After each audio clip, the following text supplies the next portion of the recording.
Every industry has its secrets, and when I first became a sneakerhead, I didn't know all the tricks to the trade. I had to figure it out on my own, and trust me, it was a rough process. And after being in the shoe game for over 15 years now, I'm gonna be giving you guys a list of 5 different secrets that most sneakerheads just won't tell you about. So if you're just getting started into the shoe game, this video just might be for you. If you didn't know by now, my name is DJ, and this is the DNA Show.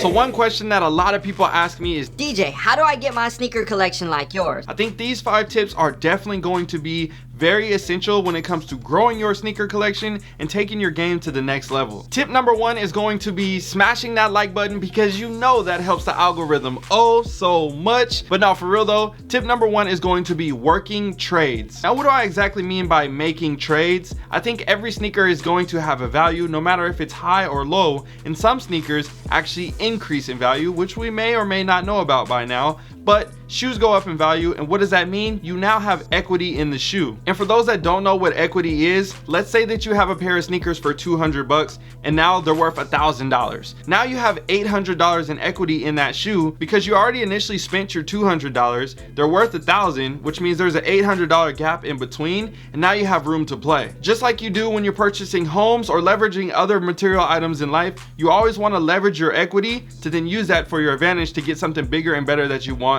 for yourself, for your collection, or whatever it may be. Now I know this may sound like it's a real estate video, but at the same time, this actually really does apply to sneakers as well, and that's something that we cover in the Hobby to Hustle program, which I will talk about a little bit later in the video. So yes, take advantage of your equity and your leverage on your sneakers to then trade up. If you haven't seen the previous videos that I posted in the past of making different trades, I have one for you right here. Make sure you check out that video after this one is over, and that'll help you get a better understanding on my thinking and mindset when it comes to working out a trade. But at the end of the day, a secret that a lot of people don't want to tell you about is making trades, because they know for a fact you can definitely come up a lot bigger when it comes to trades compared to just simply cashing out on a shoe. Now on to secret number 2. This one right here, we're gonna call it the Ugly Duckling. What does the Ugly Duckling mean?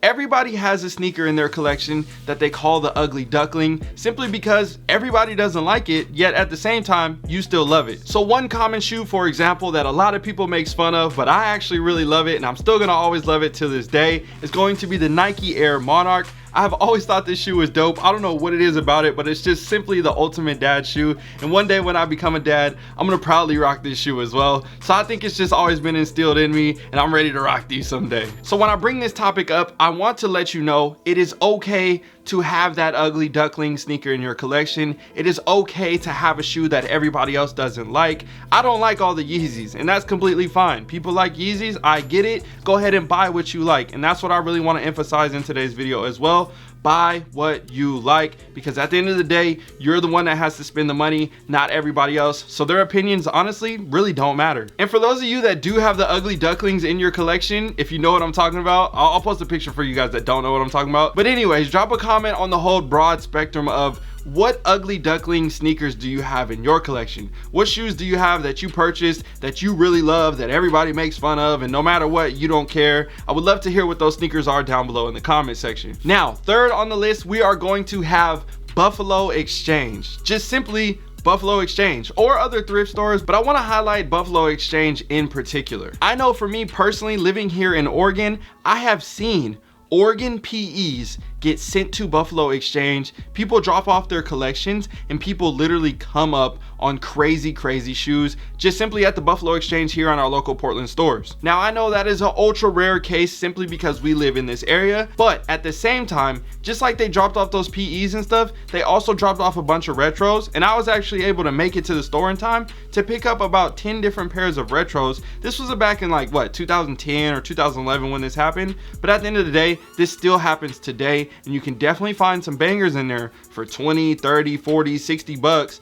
and then next thing you know, clean them up, and now you're wearing a shoe that's $200, $300, or selling a shoe for $200 or $300, and then now you're making some bread. So when it comes to thrift shopping, or Buffalo Exchange in particular, never overlook those stores. If you're ever driving by and you got some spare time, take the time to go ahead and just stop by the store, see what they have inside, because I'm telling you right now, you just might find a banger. And next thing you know, that'll take your collection to a whole nother level, or just give you some extra bread in your pocket. And speaking of extra bread, I want to again mention to you guys the Hobby to Hustle program. That's where we really specialize and dive deeper into the art of flipping sneakers, sneakers, growing your collection, creating a side income, or just a full-time income, because that's what I was able to do off of sneakers, create a full-time income and then reinvest that into properties and different things like that. So we dive deeper into the program. If you want to check out that, make sure you check out the link down below. I'll have that pinned for you guys down below in the comment section. So if you want to join that, make sure you check that out. You'll get a full email with all the information. Once you get signed up and everything, I'll see you guys on the inside of there as well. But for now, let's take it to secret number 4. Now this one I know a lot of people don't want to admit to, and that is completely fine, but I'm gonna keep it honest with you. It's happened to me too.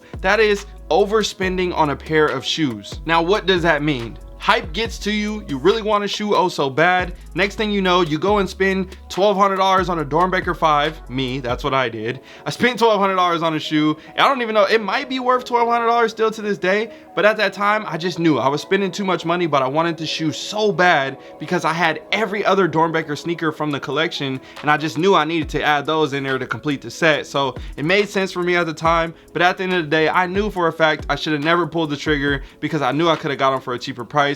And I was just very impulsive buy. I should have waited, should have had some patience. So that was my type of situation. I'm sure a lot of people have overspent on a pair of shoes. I know, what's another good one? The Tinker 3s with the red back tab. Remember everybody was spending like 600 bucks for that shoe when it first came out? And then what did it go to? Like $200. And everybody was sick about it. So I've seen a lot of different situations when it comes to different sneakers like that, where people overspend on a shoe and then it goes down and like, Why did I do that? Why did I do that? Be patient. Don't overspend. Try to be very strategic, because at the end of the day, like I said earlier, you're spending your money and I want you to make sure that you make wise decisions along the way. Now, next up, number 5 on the list, I think we have another one that a lot of people are simply ashamed of telling the story or telling people or admitting or whatever you want to say, but that is buying fake shoes without knowing they're fake. I know for a fact myself, it has happened to me. I know a bunch of other friends and other people, it has happened to them. They don't purposely buy fakes, but when you get into the shoe game, you tend to come across a fake pair of shoes every now and then, especially with the way the shoe game is now, with everybody being oh so proud of fakes. Next thing you know, you come across a pair of fake shoes and they look so good and all these different things. You don't know, you buy the shoe, then you gotta worry about trying to get your money back and all these different things. Some people get scammed, other people buy it and don't know and they can't get their money back, or they're lucky enough to get their money back and they don't wanna, you know, there's all these different situations, so many different scenarios. But a lot of sneakerheads over the years have purchased fake pairs of shoes before,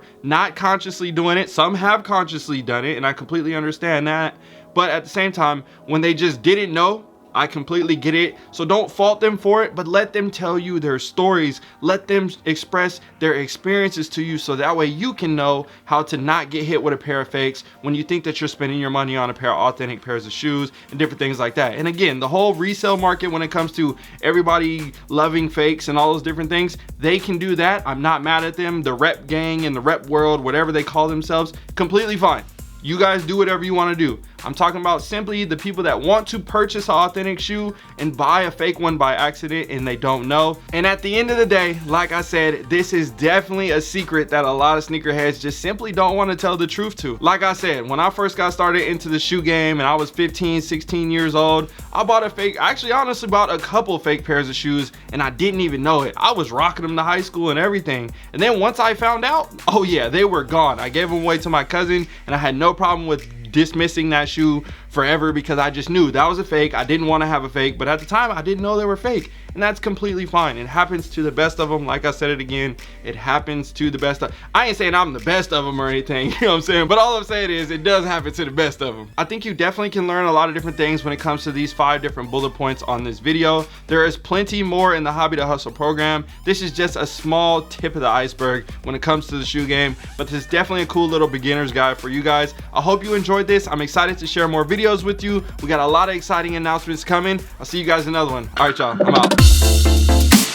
Yo, if you enjoyed this video and you want to make extra money or grow your shoe collection, I want to give you a free video with my 3 tips that were the most powerful, that will help you grow your sneaker collection and make an additional $1,000 to $10,000 a month. All you need to do to get this free video is click on the first link in the description or the comment that's pinned in the comment section. That'll take you to a page where you can enter your email address and I'll make sure that I send you a video right away. And if you enjoyed this video, again, don't forget to like, comment, share, and subscribe. My name is DJ. I'm signing out. I got to go. I'm gone. Peace.